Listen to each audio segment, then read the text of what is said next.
with the Eastern Conference final beginning tonight between the Celtics and the Heat, we figured let's go directly into the straight butter of this rivalry that was essentially born in 2010 when the Celtics beat the Heat, and then the Heat wound up getting LeBron to join Dwyane Wade and Chris Bosh.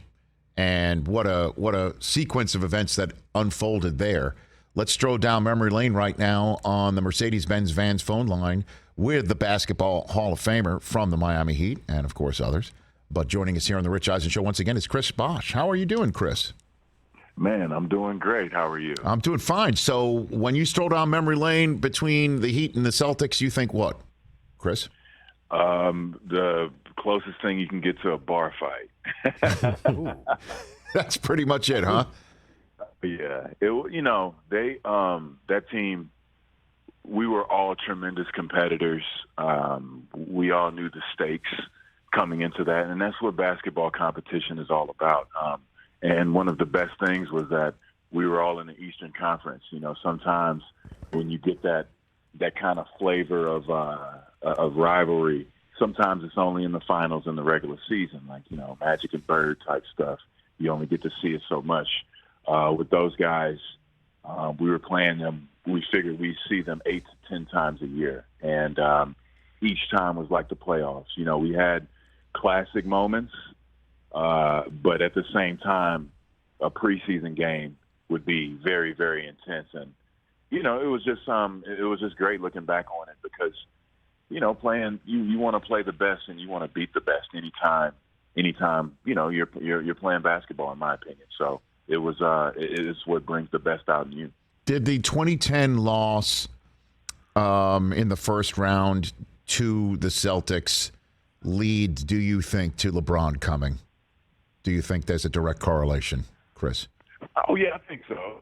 I mean, sometimes when you're in situations, it's only so much you can do. And, I mean, when they've got, you know, at the time they've got Ray Allen and Paul Pierce and Kevin Garnett, you can feel discouraged in the situation you're in. And with the pressure that LeBron felt, and I felt it too. You know, I wanted to be successful and win too. And you look at a team like that, they seemed impossible to beat. I mean, they had instant success in that first year, winning it all. And they pretty much set the tone for how it was going to be in the Eastern Conference for the next 4 or 5 years. So, I mean, you know, I can't speak to what LeBron was going through in Cleveland and stuff, but to get disappointed year after year and have that pressure on you of trying to be like Michael Jordan or Kobe or people comparing you to that, it's tough. It's a very tough position to be in. And it's interesting that, you know, once you finally did the next year get past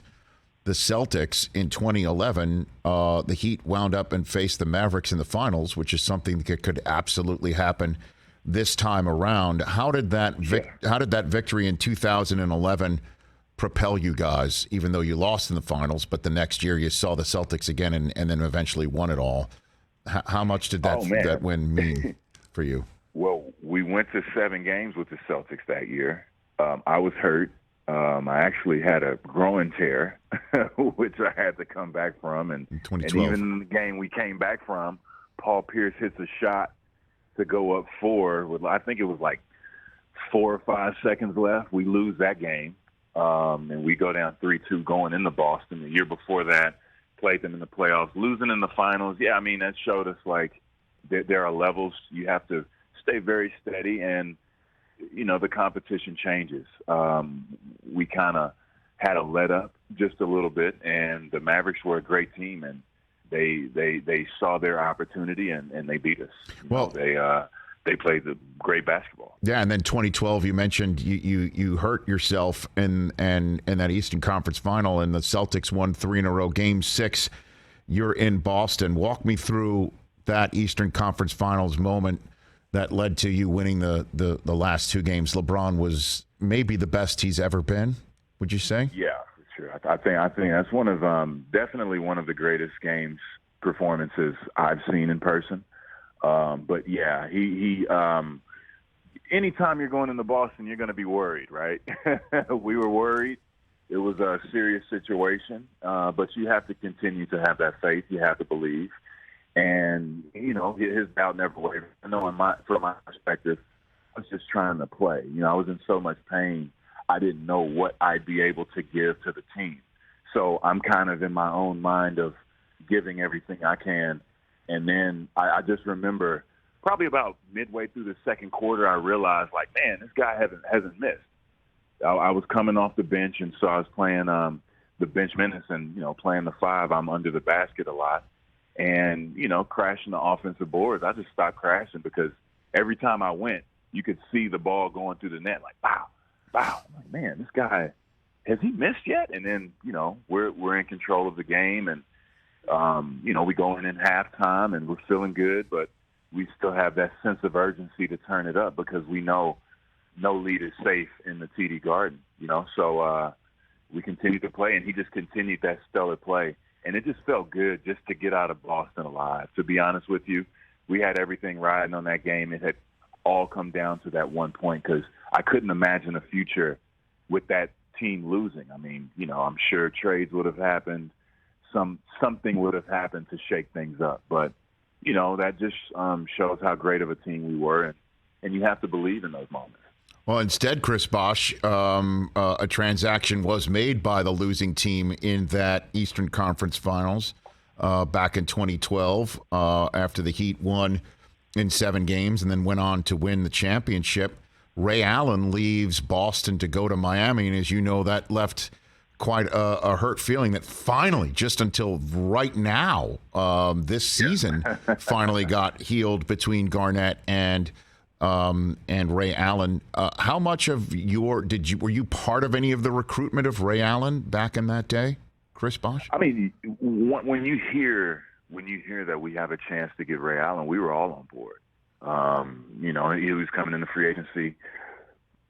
We were looking to upgrade our roster, of course, and you have to come back better in order to defend the championship, and that's all that was on our minds. Play with great players, great professionals. Family men who want to come and want to win right away. And we felt we were the best team, obviously, winning the championship, and we wanted to make an appeal to Ray. So, yeah, we hit him from all corners. When you have a chance to play with a guy like, Ray Allen, you do everything within your power to try to get him there. So, yeah, we were hitting him from all fronts, and we knew eventually, we've been in that position before, he was going to have to make a family decision. That's not easy, moving your family, your children to a different place. But he eventually made that choice. We were obviously happy. Yes. Well, I mean, part of the happiness, Chris, not only because you won again the final year and then made the finals the next year, but I don't normally trade in the haterade, but why not just jump in here? The fact that Garnett got so pissed and it messed with the Celtics' mind so significantly, did that add to the acquisition in your mind of Ray Allen to you guys? It was going to be hard enough beating those guys anyway. So the way we were looking at it was like, and I understand how that could be mad. I'm a competitor too. I've been in those situations where I had to get over teammates moving on. But it's so much more than just what happens on the court, right? We're all grown men. You have family lives and stuff like that. But at the end of the day, as a competitor, I totally get it. But on our side, we're trying to get better. We're trying to defend the championship. And if we can get Ray Allen, we're getting Ray Allen. And, it happens, but it just shows how on their part they've grown to a point now where they can chop it up and still move on. The glory days are still there. They've been knowing each other since their South Carolina days. So after the game, we're all grown men at the end of the day, and we have to move on with what we want to do. And so I think them just showing that you can move on and you can let bygones be bygones, that's a great thing, and it's great for the league. We got Hall of Famer Chris Bosh here. A few more minutes left here on the Rich Eisen Show as the Heat and Celtics renew a rivalry tonight to start the Eastern Conference Final here on the Rich Eisen Show. So one of the aspects about you, Chris Bosh, with Dwyane Wade and LeBron was the sense that this young coach that nobody had really ever heard of, that Pat Riley handpicked in Erik Spoelstra to be the guy. It was just he was a lucky guy, right? That he was there just when this all happened, and all he had to do was roll the basketball out. But now here he is, still in the mix with this team, and back in the Eastern Conference Final again. Walk me through him and his fortitude and his staying power and why, Chris Bosh. I'm gonna give all the credit to Pat Riley and Spo. To Pat Riley for believing in Spo, because it was not easy for him when we first got there. When the Big Three got there, everybody was saying, Pat Riley, come down and coach. And it was on Pat Riley to say, no, this is our coach. He believed in him from the jump. And that's a credit to Erik Spoelstra. He has put his work in this league. From the film room to putting his time in on the bench as an assistant coach and learning the process, learning everything, of course, learning from the great Pat Riley and the Harrison family. Now he's being able to really show how masterful he can be with it. And he was a great coach back then. We all had a lot more growth to do, but you can see how much he's grown as a coach and how many other coaches have learned under his tutelage. I mean, you have, Dwyane Howard, who's the head coach, of course, 17 champion, future Hall of Famer, doing his thing, being in a head coaching position. We have Daniel Craig on the bench in Los Angeles with the Clippers. There have been many guys to come from that system to go on and do great things. So, I mean, it just shows, it's just a testament to how much he loves the game, how much he works at it, and how hard he works. He's a great family man, always been a great dude. But yeah, I'm going to give him his credit. He's gotten better, but it was really, really tough for him. He couldn't just roll the ball out with us. Players have to be coached. I do believe in that. Players have to do their thing on the court, of course, right? Performance-wise, but there's many, many things that are done that coaches don't get credit for. Well, he certainly coaches guys hard. We know that, even if they're the star player. I got to be honest with you, as we're here getting set for this Eastern Conference Final tonight with Miami hosting it as the top seed in the Eastern Conference. It's kind of amazing, certainly when Spoelstra and Jimmy Butler had to be separated just a few weeks ago, Chris, right? Yeah. What was your perspective on that one? Huh? Man. It's passion. It's the game. I think it probably boiled over too much, of course. You don't want those things happening on the bench, in the public eye, especially nowadays. There's cameras everywhere. But, I joked with Spo when I saw him, and I texted him just like, hey, that used to be like me and you back in the day, huh? Is that right? And think about that. We used to argue a lot because, I'm coming from a place where I want the ball, and I'm telling him to give me the ball. He's telling me to play defense on screen and rolls and space the floor. And, it's just a difference in philosophies at the time. But it was all, at the end of the day, it all comes from a good place. It all comes from a competitive place. If you both want to win, it might boil over, but at the end of the day, if you respect each other, if you respect the team, if you respect winning, bury the hatchet, and you'll be able to build and move on from that. And I think they've done that. So what do you think, before I let you go, how everything plays out from here, Eastern, Western Conference Finals, and who wins? What do you think, Chris Bosh? What do you think? Man, history just seems to be repeating itself. Miami, Dallas again. I mean, part 3, why not? I think it's going to be a tremendous series. But I just think, in the case of Miami and Boston, I think, Miami has so much depth, and they play such a unique style with that team sort of style. I think they will miss Kyle Lowry, and who knows when he'll be able to play.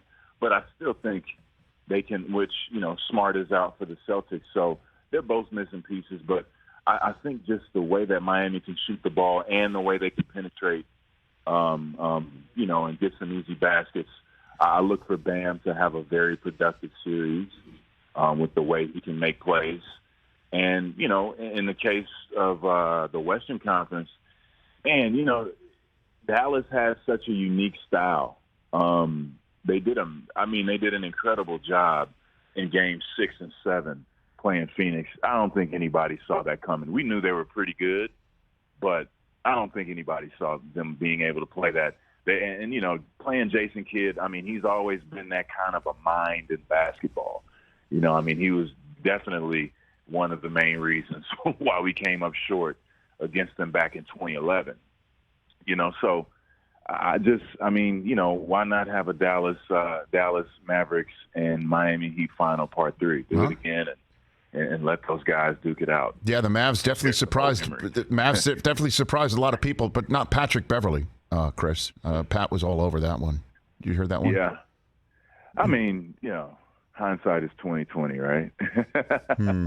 Hey, look. Hey, before I say goodbye to you, sir, your acceptance speech in the Hall of Fame, and you telling us the story prior to your induction into the Hall of Fame that Pat Riley gave you a championship ring to help recruit you to Miami in 2010 in a Crown Royal bag, and we said, you know what, why don't you give it back to him during your speech? You did that, and for Rich Eisen Show Consulting, we call it RES Consulting. That was a big moment for us. You might be part of our future PowerPoints here. How'd that go over with Pat when you handed it back to him? It went great. He didn't even remember. He was like, "Damn, man, you kept me like, you know." That's amazing. But I just love that story. And it was, I appreciate that, man. That was that was a good one. And thank you for the speech. I've gotten a lot of positive reaction, and then, you know, writing my book and stuff like that. We're really trying to put some great things together for people, you know, just trying to hear some stories about leadership, and it's really helping out. So, appreciate that. No, look, Chris, you're welcome here anytime. I love our conversations, and I guess if you're Pat Riley and you got all those rings, you forget you gave one out to somebody, you know. I guess. They sprawled all across one now. I might have taken it and been like, you know, like, let me get this one. Well, you got a couple in your case with 11 All-Star appearances, and appreciate the latest chat here, Chris. You be well. Enjoy the rest of the series. Thanks a lot, man. Will do. The great Chris Bosh here on the Rich Eisen Show. Just dynamite. Love it. Hey, you watched all the way to the end. Thanks for that. Watch more right here.